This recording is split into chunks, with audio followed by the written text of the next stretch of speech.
오늘도 이렇게 시간과 또 장소와 마음 같이 구별해서 예배하시는 우리 모든 목사님들의 삶의 자리 가운데 하나님의 은혜와 평강의 복이 함께 하시기를 주님의 이름으로 간절히 축복합니다. 오늘 이 시간 새 언약의 중보자, 새 언약의 중보자라는 제목으로 하나님의 말씀 나누도록 하겠습니다. 계속해서 지난주에 이어서 영원한 대제사장이신 예수님에 대한 말씀을 우리가 함께 살펴보고 있습니다. 중보자라는 의미가 나오는데 중보는 확신이나 계약을 맺기 위해 두 사람 사이에 중재하는 사람을 이야기합니다.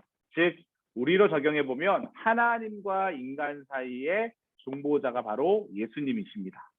우리는 죄를 지었기 때문에 하나님께로 갈 수 없는데 하나님께로 갈 수 있는 유일한 방법이 중보자이신 예수님을 통하는 것입니다. 예수님을 통해서 우리는 하나님께로 가는 것이죠. 그 사건의 중심이 바로 십자가 사건이다. 십자가의 죽으심으로 우리와 하나님 사이에 막힌 담을 허무시고 우리가 하나님께로 가는 그 길을 내셨다라는 것을 꼭 기억하시기 바랍니다. 그래서 그것을 오늘 성경에서는 새 언약이다라고 이야기하고 있습니다. 그러면 새 언약이 필요한 이유와 특징에 대해서 우리가 좀 살펴보도록 하겠습니다. 첫 번째로 첫 언약을 지키지 못했기 때문에 우리가 이 새 언약이 필요합니다.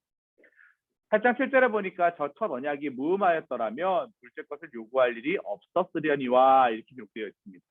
하나님이 언제 이스라엘 백성들과 언약을 맺으셨나요? 출애굽기에 보면 이스라엘 백성들이 출애굽한 다음에 시내산의 출애굽기 19장에 도착을 합니다. 시내산에 도착해서 시내산을 총 8번 오르락 내리락 하면서 하나님께 말씀을 받아요. 네 번째 등정 때 십계명을 받고 여섯 번째 등정 때 성막법을 또 받고 여덟 번째 등정 때 이제 돌판이 중간에 깨어지죠. 제2적 십계명을 받게 됩니다. 그리고 제일 첫 번째 등정 때 하나님이 이스라엘 백성들에게 약속하시는데 출애굽기 19장 5절 6절에 보면 온 세계가 다 내게 속하였나니 너희가 내 율례와 법도와 계명을 지켜 행하면 너희는 제사장 나라가 될 것이고 거룩한 백성이 될 것이고 내 소유가 될 것이다 라고 하나님이 그렇게 약속을 하시고 언약을 맺었습니다. 그리고 하나님은 모세에게 주신 이 말씀을 이스라엘 백성들에게 가서 전해라 라고 이야기하셨죠. 그 언약에 따라 이스라엘 백성들은 여호와 하나님을 경외하고 하나님의 명령과 규례를 지켰습니다. 그렇게 되면 언제나 여호와 하나님께서는 이스라엘 백성들의 인도자 되어주시고 또 가나안 땅으로 들어가게 하심으로 말미암아 그 땅에서 해와 같이 하늘의 별과 같이 바다의 모래와 같이 그 백성을 번성하게 해주시겠다라고 약속하셨어요. 그런데 그 언약에 결함이 생겼습니다. 언약 자체에 흠결이 있다라는 말이 아니라 하나님의 약속의 말씀을 이스라엘 백성들이 온전히 지키지 못했다라는 것입니다. 언약에 대해 신실하신 하나님과는 달리 이스라엘 백성들은 온전하게 그 언약을 지키지 못했어요. 그래서 그 언약이 깨어졌고 저주를 받게 됩니다. 중요한 건 저와 성도님들도 하나님의 말씀을 온전히 지킬 수 없다라는 그런 한계가 있습니다. 우리가 십계명 이렇게 있잖아요. 십계명의 말씀도 우리는 사실 제대로 다 지키지 못하는 것이 우리 인간이 가지고 있는 한계입니다. 유대인들은 613개의 율법을 지켰습니다.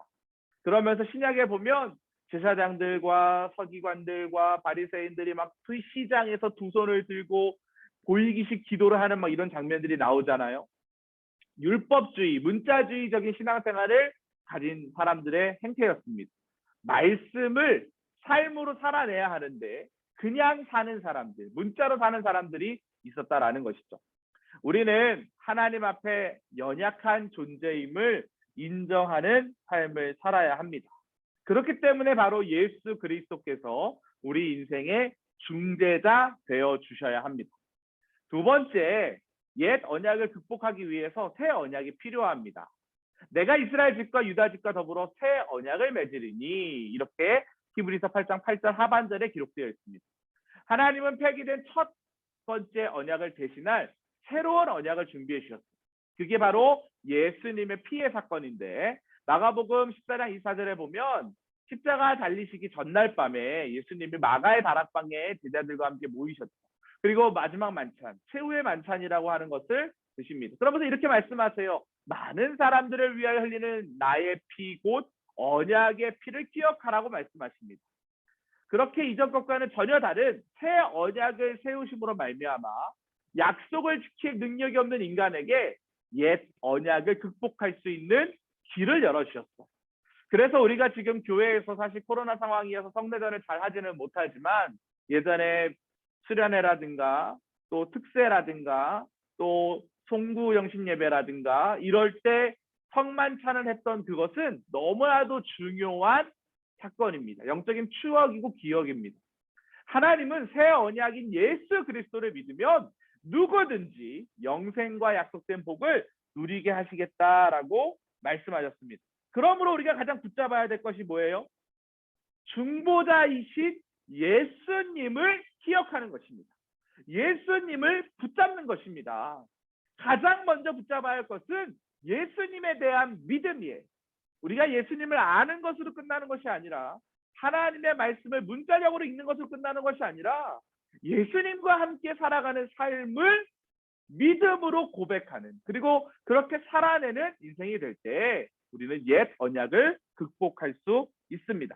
이 믿음의 고백을 통해 내 삶을 다시 일으켜 세우시고 다시 회복시키시는 하나님의 능력을 경험하게 될 줄 믿습니다. 사랑하는 성도 여러분, 우리는 다른 건 믿는 거 아닙니다. 예수 그리스도의 보혈의 피가 죽을 수밖에 없는 이 죄인인 나를 다시 정결케 하고 깨끗게 하고 새롭게 해서 하나님의 형상과 하나님의 모양, 그 첫 피조물 그대로의 가장 소중하고 고귀했던 그 모습으로 온전히 회복시킬 것을 믿는 것입니다. 그렇기 때문에 우리는 새 언약의 중보자이신 예수님을 꼭 반드시 믿어야 될 줄 믿습니다. 마지막 세 번째, 새 언약은 다른 곳에 기록되어 있지 않고 우리 마음에 기록되어 있습니다. 또 주께서 이르시되 그날 후에 내가 이스라엘 집과 맺을 언약은 이것이니 내 몸을 그들의 생각에 두고 그들의 마음에 이것을 기록하리라 라고 기록되어 있습니다. 하나님께서 이스라엘과 맺은 첫 번째 언약은 우리가 잘 아는 대로 십계명은 돌판에 새긴 율법 주문이었습니다. 그런데 새 언약은 어디에 새겼다고요? 저와 성도님들의 마음판에 새겨져 있습니다. 예수 그리스도를 통해 우리의 마음 가운데 주님께서 언약을 새기셨어요. 이제 우리는 하나님의 백성된 하나님의 자녀들입니다. 하나님은 새 언약을 우리의 마음에 새겨주심으로 말미암아 그 의미가 뭐예요? 우리의 생각, 우리의 마음, 우리의 행동이 온전히 하나님께로 향하게 하신 거죠. 그래서 이제 우리는 하나님의 백성으로 그리스도를 통해 보여주신 하나님의 사랑과 은혜에 응답하는 삶을 살아야 합니다. 우리의 생각과 마음이 예수님을 알고 닮아가는 일에 전심전력하는 믿음을 소유하시길 바랍니다. 놀라운 약속의 성취를 통해 우리 가운데 함께 하시는 하나님의 은혜를 알고 믿고 실천하는 언약 백성으로 살기를 축복합니다. 우리 예수님은 분명히 기억하십시오. 새 언약의 중보자이십니다. 하나님께로 나아갈 수 없어요. 우리는 죄인이기 때문에. 그런데 예수 그리스도의 십자가가 우리를 하나님께로 나아갈 수 있겠습니다. 그분이 친히 중보자 되셔서 하나님과 우리를 화해하게 하셨고 화목하게 하셨습니다. 예수를 믿는 모든 사람들은 그렇기 때문에 하나님의 말씀을 듣고 믿고 순종하는 삶을 살아야 합니다. 우리가 더 좋은 약속, 더 큰 은혜에 대한 감사와 기쁨으로 새 언약의 중보자 되시는 예수 그리스도만을 평생 믿고 살아가는 우리 사랑하는 모든 성도님들 되셨으면 좋겠습니다. 특별히 이제 맥주감사주일을 보내고 하반기가 시작되었습니다. 다른 것 아닙니다. 예수님 잘 믿고 천국 소망 가지고 살아가는 것이 성도들에게 있어서는 가장 큰 기쁨이 될 줄 믿습니다. 이와 같은 은혜가 우리 사랑하는 모든 성도님들의 삶의 자리 가운데 함께 하시기를 주님의 이름으로 간절히 축복합니다. 속회 예배 드리실 때 이렇게 적용해 보시면 좋을 것 같습니다. 새 언약을 일상에서 실천할 방법들이 무엇인지. 이 말은 쉽게 얘기하면 예수님을 내 삶의 중보자, 중재자로 모실 수 있는 방법이 무엇인지를 한번 생각해보고 적용해보는 겁니다. 간단하게 얘기하면 말씀을 읽고 기도하는 구체적인 방법들을 한번 생각해보고 같이 나눠보자라는 그런 의미입니다. 꼭 실천해보시기 바랍니다. 함께 기도하겠습니다.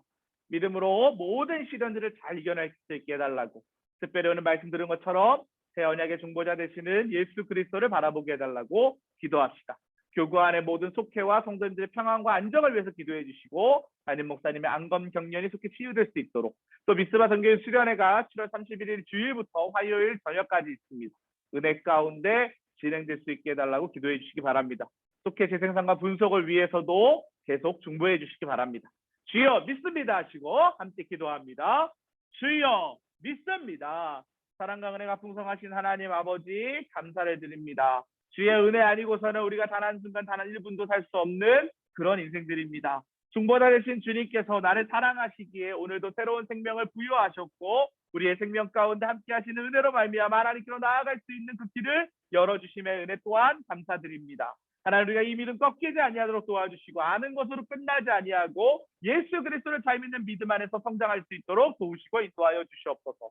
소망교구의 모든 숙장님들 또 부속자님들 성도님들 한 분 한 분의 삶을 다리 가운데 예수님의 능력이 나타나길 간절히 원합니다. 특별히 이명택 담임 목사님 안검 경련으로부터 속히 치료하여 주시사 하나님 속히 강단에서 주의 말씀 선포하게 하여 주시고 또 생명 살림의 사역을 위하여 크고 넓고 깊게 사용하여 주시옵소서. 하나님 미스바 선교인 수련회를 앞두고 있습니다. 기도로 준비합니다. 하나님 큰 은혜 허락하여 주시옵소서. 하나님의 사랑을 확인하는 시간 되게 하여 주시옵소서. 또한 하나님 간절히 바라고 원하는 것은 우리 소망교구에 속해져 있는 386세대의 성도님들이 신앙생활을 아름답고 행복하게 하기 위해서 속해 재생산 분속을 위하여 기도하는 가운데 있습니다.